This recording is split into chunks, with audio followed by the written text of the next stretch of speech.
Hey everybody. So, this video I want to talk a little bit about a article I found called The Rise of the Intellectual Underclass. And I found it in Philosophy Reddit. Um,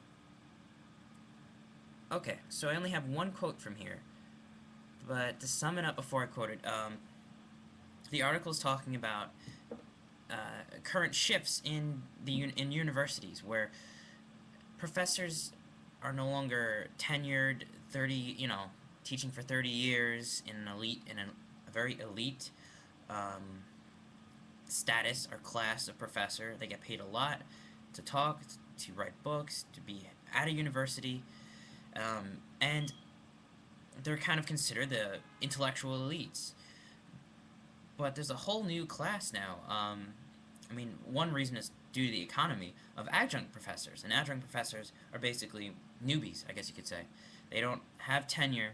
They're kind of just going around, going to different schools, teaching different places, trying to get money for their profession.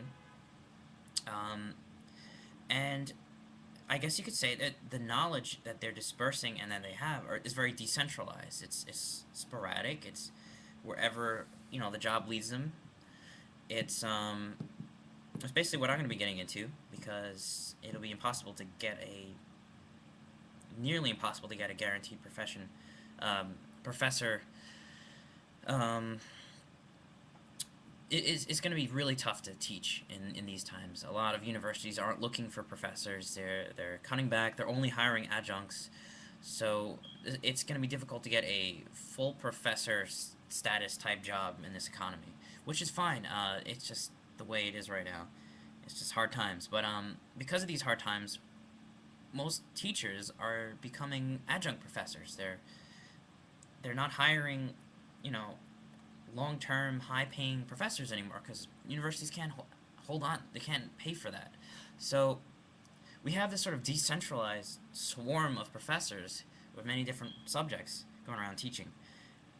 And this blog, this blog article is talking about how this is kind of changing the way education works. And he kind of compares it to Marx, where he says, in the old days we used to have the intellectual bourgeoisie, and now this intellectual underclass is coming up, the adjunct professors, the proletariat. And I don't know if this literally works as a good metaphor, but it makes its point. So we have this underclass coming up through the surface, and he likens it to. Alright, let me just quote it. The academy is like a dam that was designed to contain a critical mass of intelligentsia, making sure that it will not overflow. Interesting, the dam metaphor. But today, this dam is full of cracks, and the water begins to flood the valley that was kept artificially dry for too long. So, I found that to be very interesting because it kind of it only continues to agree with the common trends in society right now of decentralization. Um, Society used to have strongholds, I guess you could say, whether it is the university, the media, the journalism, the media, I guess three pillars. University, journalism, media.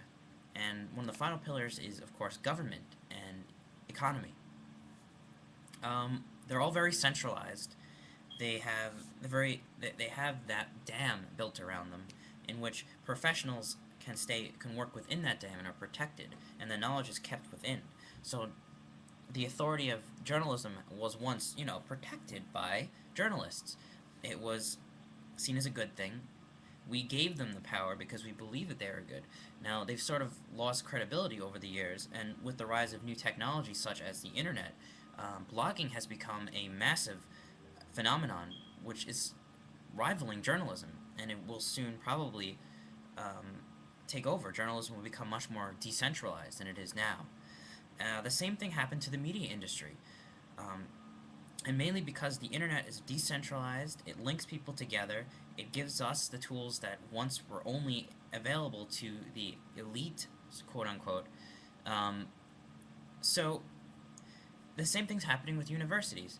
Knowledge is becoming more dispersed, knowledge is becoming more common, and instead of having single professors who are, the elite bourgeois, Now the knowledge is dispersed amongst all these adjunct professors who are teaching, and they're just as intelligent. They just don't have this elite status that's given to them, or that they uphold themselves. So, I guess two things we can take away from here is two. One is we're having a massive shift from a centralized linear society in which we run things very much like a machine to a very decentralized organic society where a lot more people are saying a lot more stuff, and you can see this especially through this article.